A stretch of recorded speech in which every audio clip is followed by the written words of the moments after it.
بسم اللہ الرحمن الرحیم الحمد للہ رب العالمین والصلاة والسلام علی نبینا محمد وعلی آلہ وصحبہ اجمعین وبعد۔ سامعین کرام، قرآن کریم وہ لافانی آسمانی پیغام ہے جس نے انسانیت کی تاریخ کا رخ بدل دیا۔ یہ کلام الہی محض الفاظ کا مجموعہ نہیں ہے، بلکہ ہدایت، عدل، علم اور نور کا سرچشمہ ہے جو رب العالمین نے اپنے محبوب صلی اللہ علیہ وسلم پر نازل فرمایا تاکہ انسانوں کو جہالت، ضلالت اور گمراہی کی وادیوں سے نکال کر ایمان، معرفت اور حق کی شاہراہ پر گامزن کرے۔ یہ عظیم الشان وحی 23 برس کے عرصے میں رفتہ رفتہ نازل ہوئی، کبھی مکہ کی تنہائیوں میں تسلی و تسکین کا پیغام بنی تو کبھی مدینہ منورہ کی ریاست میں نظام عدل و ہدایت کا منشور بن کر اتری۔ نبی اکرم صلی اللہ علیہ وسلم نے اسے امت کے سینوں میں اتارا، صحابہ کرام رضی اللہ عنہم اجمعین نے اسے دلوں میں محفوظ اور تحریر میں ثبت کیا۔ اس کتاب عظیم کا ہر لفظ اور ہر حرف امانت کے طور پر نسل در نسل اور سینہ بسینہ منتقل ہوتا گیا۔ پھر وہ مبارک دور آیا جب خلفائے راشدین نے نہایت دانائی اور بصیرت کے ساتھ قرآن مجید کو ایک مصحف کی شکل میں جمع کیا تاکہ یہ آسمانی کلام قیامت تک تحریف و تبدیلی سے محفوظ رہے۔ یہی وہ درخشاں سفر ہے نزول قرآن سے تدوین قرآن تک، جو ایمان و اخلاص، علم و فہم اور قربانی و یقین کا حسین امتزاج ہے۔ حفاظت وحی کی یہ داستان دراصل اس ابدی حقیقت کی گواہی ہے کہ جس کتاب کی ضمانت خود رب العالمین نے لی ہو، اسے زمانے کی کوئی طاقت مٹا نہیں سکتی۔ اِنَّا نَحْنُ نَزَّلْنَا الذِّكْرَ وَإِنَّا لَهُ لَحَافِظُونَ۔ سامعین کرام، آج ہم اس موضوع پر گفتگو کے لیے مشہور عالم دین شیخ عبدالوہاب ندوی مدنی صاحب کے ساتھ موجود ہیں۔ شیخ عبدالوہاب ندوی مدنی کا تعلق بھارت کے شہر پربھنی سے ہے۔ آپ نے مدرسے فیض القرآن میں قرآن کریم کا حفظ کیا، پھر جامعہ اسلامیہ کاشف العلوم اورنگ آباد سے ابتدائی تعلیم حاصل کی۔ اس کے بعد بھارت کی مشہور دینی درسگاہ دارالعلوم ندوۃ العلماء لکھنؤ سے حدیث شریف میں گریجویشن کیا۔ دارالعلوم ندوۃ العلماء میں آپ نے اکابر اساتذہ سے استفادہ کیا، جن میں حضرت مولانا محمد رابع حسنی ندوی رحمۃ اللہ علیہ، مولانا سعید الرحمن اعظمی دامت برکاتہم، مولانا برہان الدین سنبھلی رحمہ اللہ اور مولانا محمد ناصر رحمہ اللہ شامل ہیں۔ اعلیٰ تعلیم کے لیے آپ نے جامعہ اسلامیہ مدینہ منورہ کا رخ کیا، جہاں آپ نے کلیت الحدیث اور کلیت الشریعہ سے گریجویشن کیا اور مسجد نبوی شریف کے مشہور اساتذہ شیخ حامد اکرم البخاری اور شیخ صفوان داؤدی سمیت متعدد مشائخ سے اجازت حدیث حاصل کی۔ آپ نے کئی برسوں تک بھارت کی معروف دینی درسگاہ جامعہ اشاعت العلوم اسلامیہ اکلکوا میں فقہ اسلامی اور ادب عربی و بلاغت کے معلم کی حیثیت سے خدمات انجام دی اور عربی ماہنامہ التمرین کے ایڈیٹر رہے۔ ہمیں خوشی ہے کہ آج مولانا موصوف ہمارے درمیان موجود ہیں۔ آج کے حلقے میں ہم مولانا موصوف کے ساتھ نزول قرآن سے تدوین قرآن تک کے سفر اور قرآن فہمی کے حوالے سے گفتگو کریں گے۔ مولانا صاحب، آپ کا ریڈیو کویت میں خیر مقدم ہے۔ اہلاً وسہلاً۔ مولانا صاحب، بے شک قرآن کریم اللہ تعالیٰ کا کلام ہے، اور ہم آج کی اپنی نشست کا آغاز قرآن کریم کی تلاوت سے کرنا چاہتے ہیں۔ ہماری درخواست ہے کہ آپ ریڈیو کویت کے سامعین کو قرآن کریم کی چند آیتیں پڑھ کر سنائیں۔ اعوذ باللہ من الشیطان الرجیم، بسم اللہ الرحمن الرحیم۔ القارعہ ما القارعہ وما ادراک ما القارعہ يوم يكون الناس كالفراش المبثوث وتكون الجبال كالعهن المنفوش فأما من ثقلت موازينه فهو في عيشة راضية وأما من خفت موازينه فأمه هاوية وما أدراك ما هي نار حامية. ماشاء اللہ، جزاکم اللہ خیر شیخ صاحب، قرآن کریم یقیناً 23 برسوں کے عرصے میں نازل ہوا، لیکن قرآن کریم رمضان المبارک میں ایک ساتھ پورا نازل ہوا۔ قرآن کریم کا نزول اور نزول کا یہ جو سلسلہ ہے، یہ کیسے ختم ہوا اور کیسے شروع ہوا؟ دیکھیے، جیسے ابھی آپ نے قرآن کریم کے بارے میں بتایا کہ قرآن کریم اللہ تبارک و تعالیٰ کی طرف سے نازل شدہ ایک ایسی کتاب ہے جو انسانیت کی ہدایت کے لیے اللہ نے نازل کیا، جو دنیا کو نیکی کی راہ بھی دکھلائے اور دنیا کے سسٹم کو چلانے کے لیے ایک قانون کی حیثیت اور دنیا کے ہر طرح کی چیزوں میں انسانیت کی رہنمائی کرنے والی کتاب بنائے۔ بے شک۔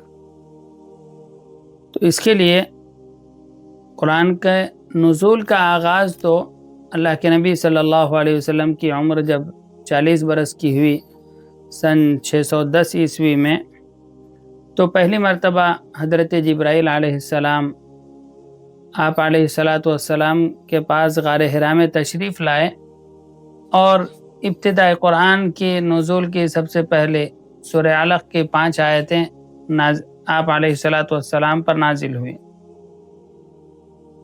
پھر اس کے بعد اللہ تبارک و تعالیٰ نے اسے تدریجاً وقتاً فوقتاً جیسے ضرورت پیش آتی گئی، لوگوں کو جس طرح کے مسائل پیش آئے، جیسے مکے کی زندگی میں مسلمانوں کو بہت زیادہ پریشان کیا جاتا، ان کو تکالیف دی جاتی، تو ان کی تسکین کے لیے پچھلے انبیاء علیہ السلام کے واقعات بتائے جاتے جی، اور اسی طرح انہیں حالات کے ساتھ دیگر قوموں کے حالات سنائے جاتے کہ ابھی تکلیف میں ہیں، لیکن انجام کار، بہتر انجام تو مومنین ہی کا ہوگا۔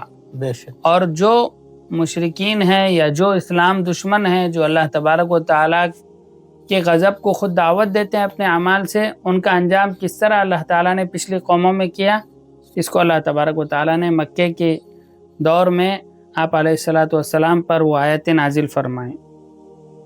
پھر جب مدینہ منورہ آپ علیہ السلام نے ہجرت فرمائی، تو اب یہاں ایک ریاست کا وجود تھا اور دنیا کو نئے قوانین کی ضرورت تھی، تو یہاں پر احکامات نازل ہوئے۔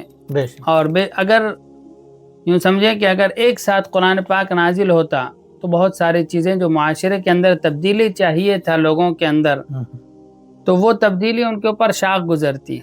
یعنی اس کو آج ہم جیسے آج کل ٹیکنالوجی کا زمانہ ہے، اور جو کوئی سافٹ ویئر جو کمپنیاں ہوتی ہے، ایک سافٹ ویئر اپنا لانچ کرتی ہے اور ضرورت کے مطابق اس کو اپڈیٹ کرتی ہے۔ جی بالکل بالکل، ہاں، یہی کہ اصل چیز یہی ہے کہ وہ ضرورت کے مطابق قرآن لوگوں کو اپڈیٹ کرتا تھا، تاکہ جس طرح کے حالات پیش آئے، جیسے سفر کے اندر حالات پیش آئے کہ کسی کے پاس پانی بالکل نہیں ہے، تو وہاں تیمم کی آیت نازل ہوئی، تیمم کا حکم نازل ہوا۔ جی اسی طرح سے جہاں ضرورت جن چیزوں کی بھی پیش آتی گئی، جہاں پر سمجھیے کوئی غلطی سرزد ہو جائے، چوری کی سرزد ہو جائے، زنا، جو کوئی بدکاری کا کوئی فعل کسی سے سرزد ہو جائے، تو وہاں اس کے احکامات نازل ہوتے گئے۔ اب جیسے پہلے شراب جو ہے تو اس کی اجازت یعنی عام تھی اور اس سلسلے میں کوئی حکم نہیں تھا، لیکن جب لوگ معمول پر آ گئے، مسلمان اور دین سے قریب آ گئے، اللہ رسول کو سمجھنے لگے، تو اب شراب کا حکم آیا۔ شراب سے یعنی ممانعت ہے، ہاں، اس کے اندر بھی ہے کہ پہلے سب سے پہلے صرف شراب سے منع کیا گیا، لیکن کہ نماز کی حالت میں شراب پی کر نہ آیا کرو۔ ہاں، پہلے تدریج، ہاں، فرسٹ اسٹیپ یہ تھا کہ بھائی نماز کی حالت میں آپ شراب نہ پیو، یعنی نشے کی حالت میں نماز نہ پڑھو، کیونکہ آپ کیا کہہ رہے ہو، دعا پڑھ رہے ہو، تلاوت کر رہے ہو یا کیا کر رہے ہو، آدمی نشے کی حالت میں کچھ سوجھ بوجھ نہیں رکھتا، تو اس کے لیے پہلا اسٹیپ یہ تھا کہ بھائی نماز کے وقت نشے کی حالت میں نہیں ہونا چاہیے۔ پھر دوسرا اسٹیپ اس کے حرمت کا آ گیا کہ اب آپ کو بالکل شراب سے پرہیز کرنا ہے۔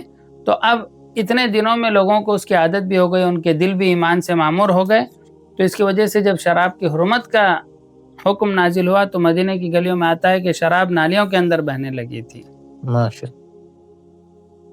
پھر اس کے بعد مدینہ منورہ کے اندر 28 صورتیں نازل ہوئی، یعنی قرآن پاک کی کل 123 صورتیں ہیں، مکہ منورہ میں 86 صورتیں نازل ہوئی۔ جو لفظ نازل ہونا ہے تو یہ تو ہم اردو کے جاننے والے لوگوں کے لیے، جو ان لوگوں کو سمجھ میں آتا ہے جو اچھے سے اردو پڑھا ہے، لیکن جو لوگ اردو جانتے نہیں ہیں تو ان کو ہم نازل کا جو لفظ ہے یا نزول کا لفظ ہے ان کو کس طرح سمجھائیں گے کہ قرآن نازل ہوا؟ اترنا، جس کو اترنا، جی اردو میں جسے کہیں گے اترنا، یعنی کہ جبرائیل علیہ السلام وہ حکم اللہ کے پاس اللہ کے نبی صلی اللہ علیہ وسلم کے پاس لے کر آئے، وہ حکم اللہ کی طرف سے اترا لوگوں کے لیے، وہ آیت اللہ تعالیٰ کے پاس سے لے کر اترے ہیں۔ جی۔ اور پھر اس نزول کا یعنی کہ انتہا ہوتی ہے حجۃ الوداع کے بعد۔ جی، اللہ کے نبی صلی اللہ علیہ وسلم نے حجۃ الوداع میں یہ فرما دیا تھا کہ الا هل بلغت، کہ دیکھو میں نے سب طرح احکام تم تک پہنچا دیے۔ صحابہ کرام نے کہا یقیناً اللہ کے نبی آپ نے جو احکامات تھے، جو چیزیں ہمیں ضرورت تھی، وہ تمام کے تمام آپ نے پہنچا دیا اور اس کا حق ادا کیا۔ تو پھر اس کے بعد آپ کی وفات سے چند ماہ پہلے قرآن کی آیت سورہ مائدہ کی آیت الیوم اکملت لکم دینکم واتممت علیکم نعمتی ورضیت لکم الاسلام دینہ یہ نازل ہوئی، یعنی یہ قرآن کریم کی سب سے آخری آیت۔ ہاں جی، مفسرین کے قول کے اعتبار سے اس سلسلے میں دو قول ہیں۔ بعض مفسرین کا کہنا ہے کہ یہی آیت آخری ہے، کیونکہ اس کے اندر اس کی طرف اشارہ بھی ہے کہ الیوم اکملت لکم دینکم۔ بعض مفسرین کی رائے ہے کہ واتقوا یوما ترجعون فیہ الی اللہ، سورہ بقرہ کی جو آیت ہے وہ آخری آیت نازل ہوئی۔ اب اس کے بعد کا مرحلہ یہ تو سمجھیے صرف نزول قرآن سے متعلق تھا، کہ اب یہ جو قرآن اتنے عرصے میں 23 برس کے عرصے میں اترا، تو اس کی حفظ کی، اس کے محفوظ کرنے کی کیا شکل ہوتی تھی، کیا طریقہ کار تھا؟ جی، تو اس کے لیے اللہ کے نبی صلی اللہ علیہ وسلم پر جب بھی کوئی آیت نازل ہوتی تو آپ اپنے جو زمانے میں کاتبین تھے، جن کیونکہ وہ زمانے جاہلیت کا، آپ سے قریب کا زمانے جاہلیت کا تھا۔ جی، میں یہی پوچھنا چاہ رہا تھا کہ جیسے قرآن کا جو نزول ہوا کرتا تھا یا قرآن اترتا تھا، تو یا تو صحابہ کرام رضی اللہ عنہم اجمعین اس کو حفظ کرتے تھے سینوں میں، اور اللہ کے رسول صلی اللہ علیہ وسلم بھی یاد کرتے تھے اور صحابہ اس کو سیکھ لیتے تھے اور یاد کر لے کرتے تھے، لیکن کیا لکھنے کا بھی کوئی رواج تھا؟ ہاں جی، یہ بہت اہم چیز یہی ہے کہ اس زمانے میں کیونکہ لوگ جاہلیت کے قریبی دور سے تھے، لکھنے پڑھنے کا زیادہ رواج نہیں تھا، تو لکھنے پڑھنے والے لوگ کم تھے، زیادہ تر جی بالکل تھے، لکھنے والے لوگ تھے۔ تو جب بھی کوئی آیت نازل ہوتی تو صحابہ اکرام ان کاتبین میں سے کسی کو بلاتے، اور مشہور کاتبین اس زمانے کے موجود حضرت زید بن ثابت رضی اللہ عنہ، اسی طرح حضرت علی رضی اللہ عنہ، حضرت معاویہ بن ابو سفیان رضی اللہ عنہ، خود ابو سفیان رضی اللہ عنہ بھی کاتبین میں شمار ہے، حضرت معاویہ ابن ابو سفیان، اور حضرت ابو سفیان بھی ان کا مجھے پکا علم نہیں ہے، جی، حضرت ابی ابن کعب رضی اللہ عنہ، اور حضرت عبداللہ ابن مسعود، اور اسی طرح حضرت خالد ابن ولید رضی اللہ عنہم، یہ چند یہ جو مشہور کاتبین جی وحی تھے، مشہور کاتبین وحی تھے، جو وحی کو یعنی اللہ کے نبی صلی اللہ علیہ وسلم کے حکم کے مطابق لکھتے تھے۔ زمانے میں لکھنے کے لیے کاغذ تو تھے نہیں، تو کبھی چمڑے کے اوپر لکھا جاتا تھا، کبھی اس کو جو ہے پتھر کے اوپر لکھ لیتے، کبھی کھجور کی چھال یا اس کے پتوں پر اس کو لکھا جاتا تھا، صاف ہڈی کے اوپر لکھا جاتا تھا، اور لکھ کر وہ چیزیں محفوظ رکھتی جاتی تھیں۔ اور اس طرح متفرق طور پر قرآن لوگوں کے دلوں کے اندر اور لکھے ہوئی شکل میں مختلف چیزوں کے اوپر لیکن محفوظ ہو چکا تھا۔ آپ علیہ الصلوۃ والسلام کے زمانے میں قرآن کتابی شکل میں تو موجود نہیں تھا، لیکن سینوں میں محفوظ تھا، یعنی اکٹھا ایک جگہ نہیں تھا، لیکن لکھا ہوا بھی تھا اور سینوں میں بھی تھا۔ جی، دوسری اہم بات یہ کہ جب بھی کوئی آیت نازل ہوتی تو اللہ کے نبی صلی اللہ علیہ وسلم کاتبین سے کہتے کہ اس آیت کو یا اس صورت کو فلاں سے پہلے فلاں کے بعد رکھو. ہاں انہیں یہ بھی ہدایت دیتے ہیں، ترتیب. جو ترتیب ہے یہ بھی اللہ کی طرف سے، اللہ کے نبی صلی اللہ علیہ وسلم کے حکم کے مطابق ہی ہے. اور ہر سال پھر رمضان المبارک میں اللہ کے نبی جبرائیل علیہ السلام آتے اور اللہ کے نبی صلی اللہ علیہ وسلم ان کے ساتھ قرآن کا مراجعہ کرتے. پورا قرآن آپ نے وفات سے پہلے حضرت جبرائیل علیہ السلام کو سنایا تھا جی. وہی ترتیب سے جو ترتیب اللہ کو منظور تھی، یا جس ترتیب کا اللہ نے جبرائیل علیہ السلام کے ذریعے آپ کو حکم دیا. کیا بعض جیسے بعض لوگوں کا یہ گمان ہے کہ قرآن کریم کا کچھ حصہ ابھی باقی ہے اور وہ ابھی آنا باقی ہے، تو یہ نہیں یہ قرآن کریم تو مکمل ہو چکا، جیسے آخری آیت کے بارے میں ہمیں بتایا الیوم اکملت لکم دینکم، وہی کا سلسلہ بند ہو چکا ہے. قرآن کا اب کوئی حصہ باقی نہیں، کیونکہ قرآن کہتے ہی ہیں اس چیز کو، اس کلام کو جو اللہ کا کلام حضرت جبرائیل علیہ السلام آخری نبی محمد صلی اللہ علیہ وسلم پر لے کر آئے. ماشاءاللہ سبحان اللہ. ہاں تو اب آخری نبی حضور صلی اللہ علیہ وسلم کا تو وصال ہو چکا ہے، حضرت جبرائیل علیہ السلام کی آمد دنیا کی طرف بند ہو چکی ہے. تو اب وہی کا سلسلہ جب منقطع ہو گیا تو کسی اور چیز کے باقی رہنے کی کوئی گنجائش نہیں ہے، گنجائش بھی نہیں ہے. اور اب انسانیت کو کسی اور کلام کی ضرورت بھی نہیں ہے. جی ایک طرح سے کہ یہ بھی بند ہے. دوسرے جب مکمل چیز نازل ہو چکی تو اب کوئی نئے اپڈیٹ کی ضرورت نہیں ہے. اب یہ جو نیا ورژن ہے یہ آج کے زمانے کہیں کہ بھائی یہ بالکل فٹ ہے، جو ہر زمانے کے اعتبار سے، ہر زمانے، مکان، جگہ، ہر جگہ یہ اس کے احکامات فٹ ہو جائیں گے، فٹ ہوتے ہیں. ٹھیک ہے، جزاک اللہ خیر. نزول قرآن کی جیسا بتایا آپ نے کہ آغاز اقرأ بسم ربک الذی خلق سے ہوا، اور اس کا یہ جو اختتام ہے الیوم اکملت لکم دینکم پر ہوا، اور صحابہ نے جس طرح اس کو لکھا، کاتبین وحی نے، آپ نے ان کے نام گنائے. آپ صلی اللہ علیہ وسلم کے بعد، آپ کی وفات کے بعد جو تدوین قرآن کا مرحلہ ہے، قرآن کو جمع کرنے کا مرحلہ، وہ کیسا ہے، اور اس سلسلے میں آپ کیا کہیں؟ دیکھیے ابھی جیسے کہ میں نے عرض کیا کہ قرآن پاک اللہ کے نبی صلی اللہ علیہ وسلم کے زمانے میں اس کے محفوظ کرنے کی دو شکلیں تھیں. جی. ایک تو دلوں میں محفوظ تھا لوگوں کے، اور دوسرے لکھی ہوئی شکل میں جو تھا وہ مختلف چیزوں پر تھا، کبھی چمڑے پر، کبھی کھجور کی چھال پر، پتوں پر، اس طرح سے.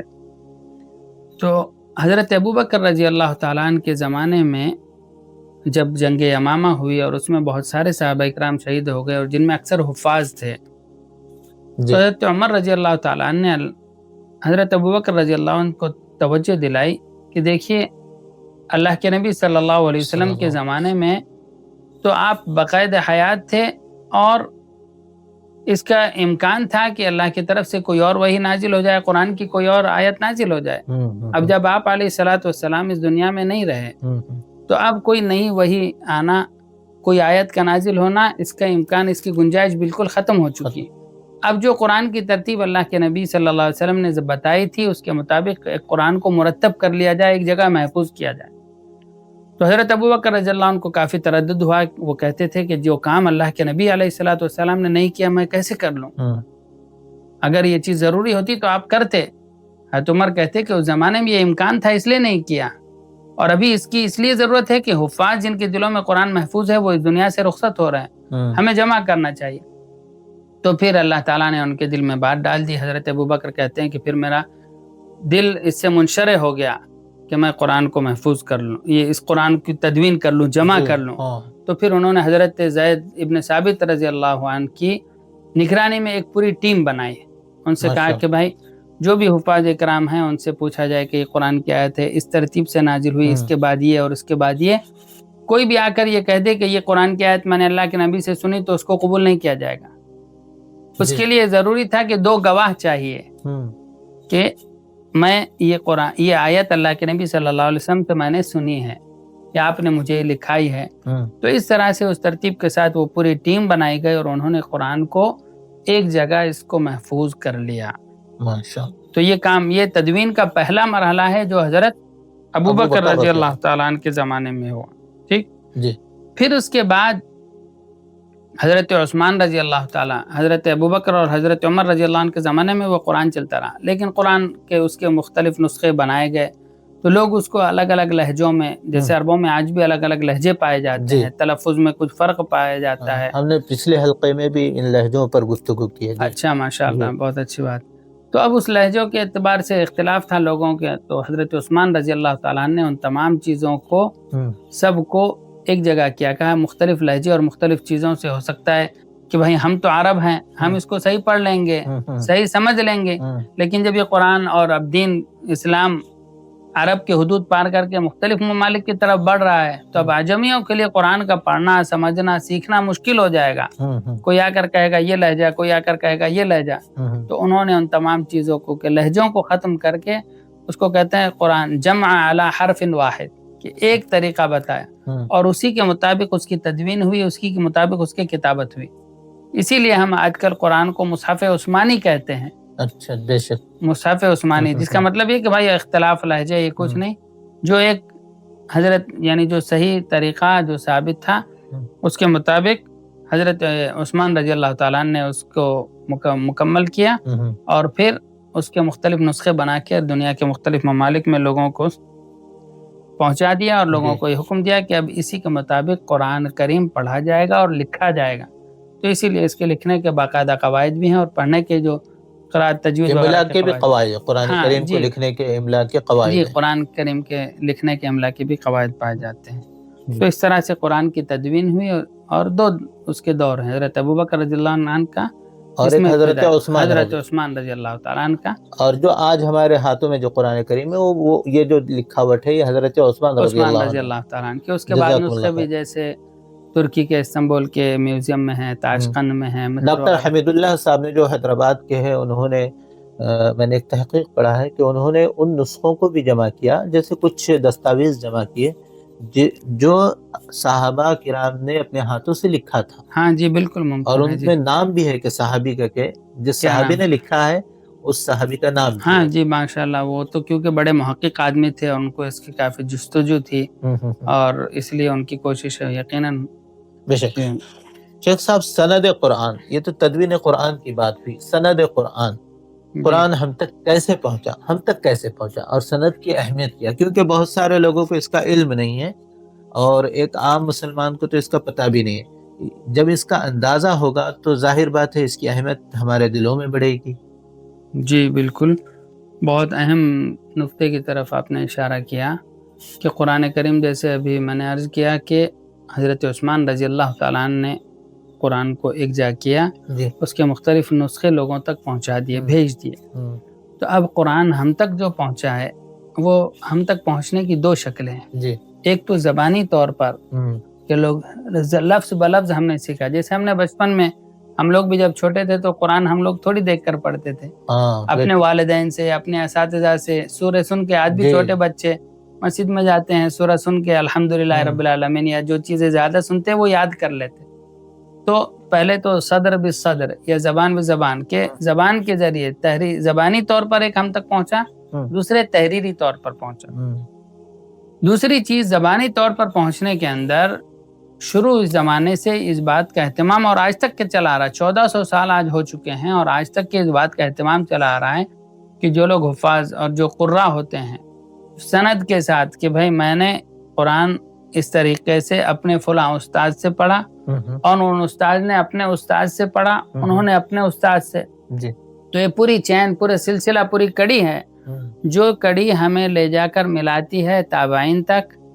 پھر انہوں نے کس سے؟ صحابہ کرام سے پڑھا اور صحابہ کرام نے آپ علیہ الصلوۃ والسلام تک. تو 1400 سال گزرنے کے بعد بھی یہ سلسلہ آج تک محفوظ ہے اور یہ پوری دنیا میں معتمد سلسلہ ہے. ہاں جی، پوری اس میں کوئی اختلاف نہیں، تسلسل ہے اس کے اندر باقاعدہ، کوئی اختلاف بھی نہیں، کوئی خلل بھی نہیں، ایک بھی جگہ کوئی بندہ چھوٹا ہوا نہیں ہے اس کے اندر. سبحان اللہ. 1400 سال کے اندر سے کہ میں نے اپنے استاد سے، انہوں نے اپنے استاد سے، انہوں نے اپنے استاد سے، انہوں نے اپنے استاد.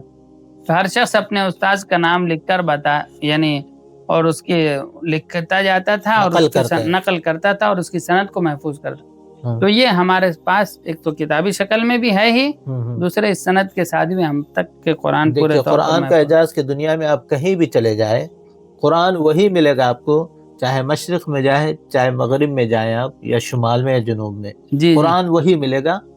ہاں بالکل دنیا کے بالکل، ہر حصے میں. ہر حصے میں اس کی لیکن اس کے مقابلے میں جو آسمانی کتابیں ہیں، انجیل ہے، زبور ہے، تورات ہے، وہ بالکل بدل گئی ہے. بالکل صحیح ہے آپ جی.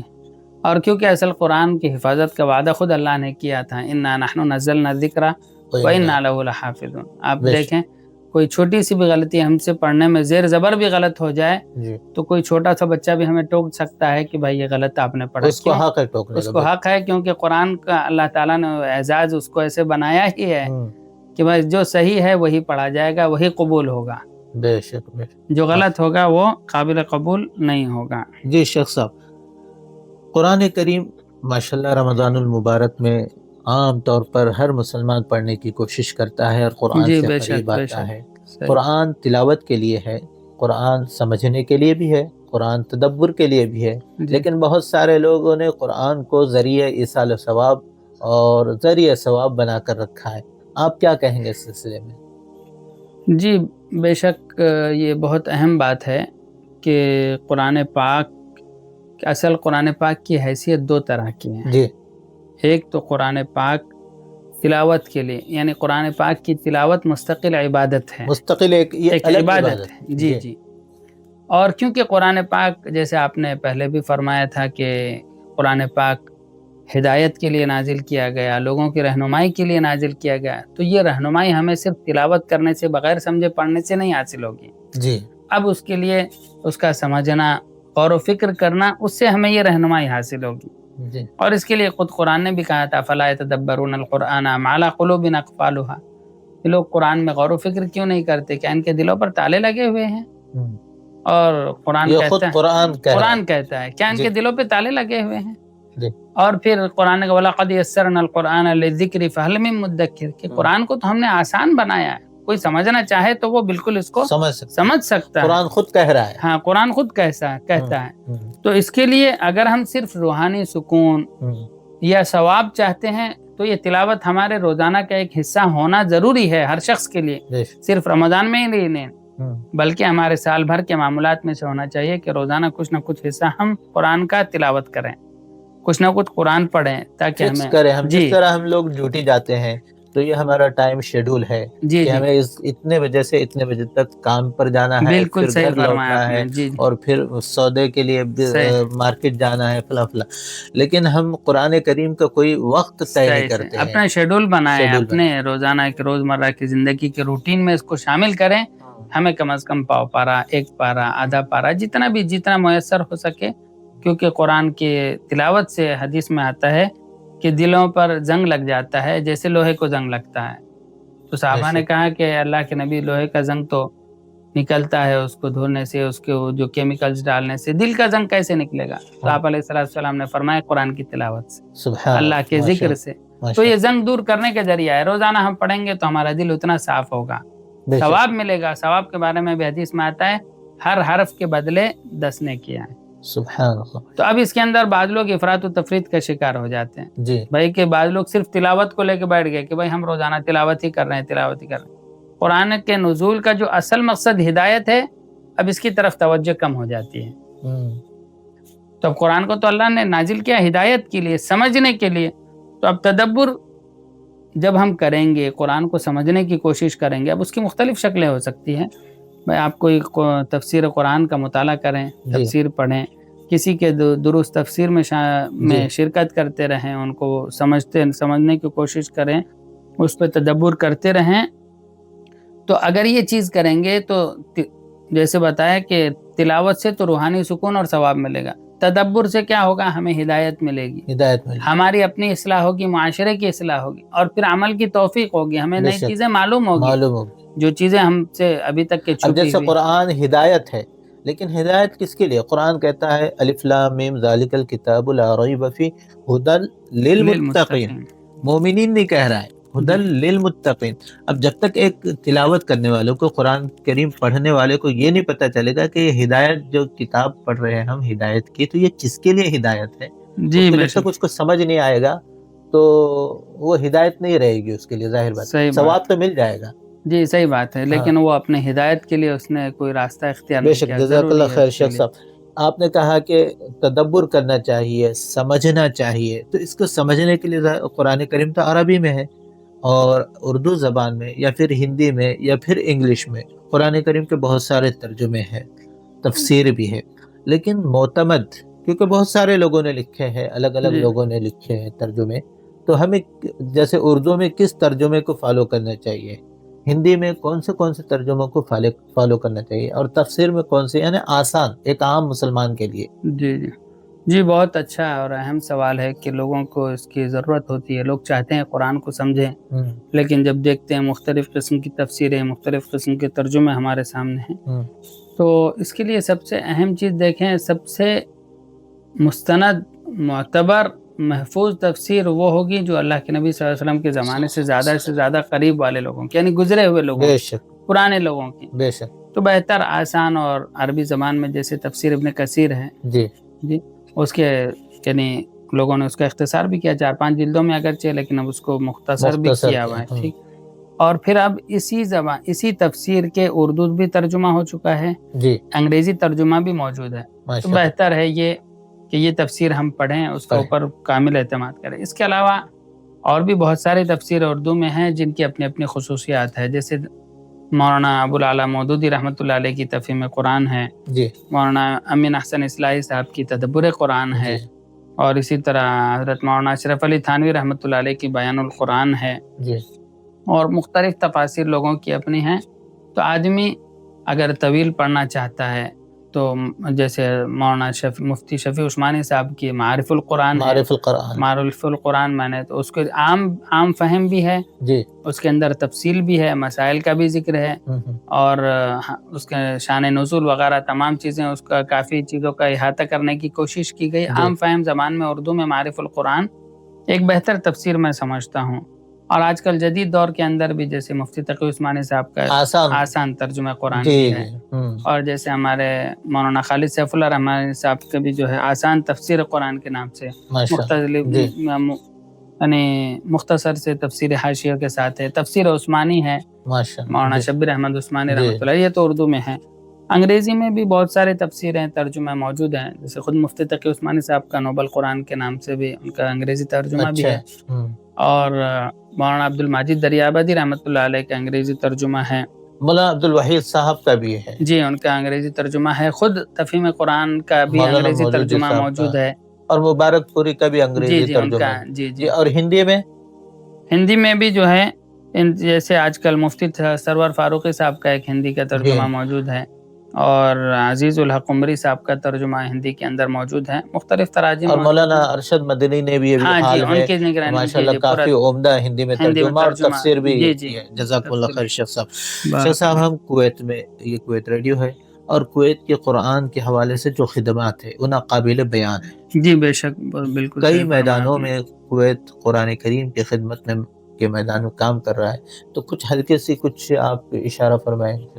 جی جیسے ابھی آپ نے فرمایا، کویت کی سب سے بڑی خدمت تو جیسے کیونکہ ہم کویت ریڈیو میں بیٹھے ہیں، تو کویت نے مستقل اذاعت القرآن کے نام سے مستقل کا اپنا چینل ہے، ماشاءاللہ، جس کے اوپر ماشاءاللہ قرآن کریم کی تلاوت مختلف قراء کے اس میں آواز میں چلتی رہتی ہے. پھر قرآن کے خاص محاضرے، قرآن کی تفسیر محاضرے، اس سے مسائل سے متعلق بڑے بڑے علماء اکرام کے مختلف جگہوں سے اس میں باقاعدہ محاضرے، ان کے لیکچرز نشر کیے جاتے ہیں. ماشاءاللہ یہ ہے. اس کے علاوہ کویت جو ہے طباعت قرآن اور اس کی نشر و اشاعت کی طرف کافی توجہ دیتا ہے. یعنی یہاں کی وزارت الاوقاف کے اندر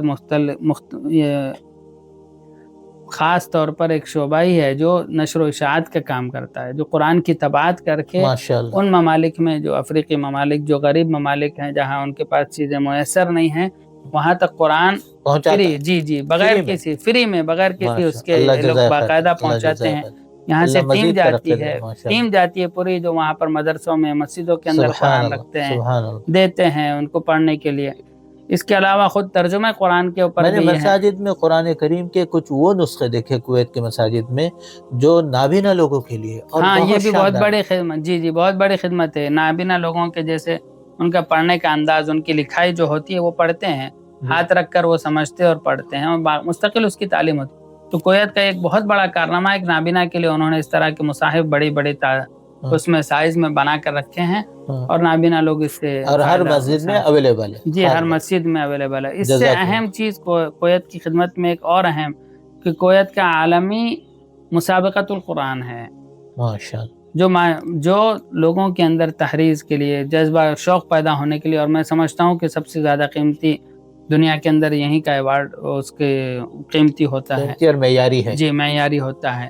اس میں حفظ قرآن، ترتیل وغیرہ کے مسابقہ ہوتے ہیں.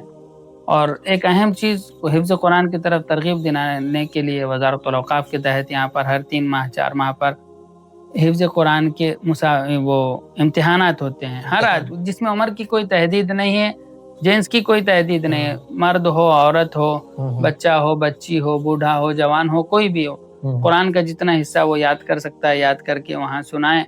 اور اس کے سنانے پر اس کا امتحان ہوتا ہے. اس کے کامیاب ہونے پر تشجیعاً اس کو ماشاءاللہ انعام سے بھی نوازا جاتا ہے. کے لیے انعام سے بھی نوازا جاتا ہے اور انعام بھی کافی اچھا ہوتا ہے. کافی اچھا ہوتا ہے ماشاءاللہ. 30 دینار 40 دینار جی بچوں کے لیے آدھے پارے پہ 30. جتنا زیادہ سناتے ہیں اتنا اچھا ہے. انعام بھی ہوتا ہے. قرآن مکمل کرنے پر پھر انعام دیا جاتا ہے ماشاءاللہ. اس سے کئی لوگ ہم نے دیکھے جو بڑی عمر کے ہیں جی، وہ ان کے اندر ایک جذبہ پیدا ہوا، شوق ہوا، انہوں نے قرآن پڑھا. اس سے 2 فائدے ہوئے.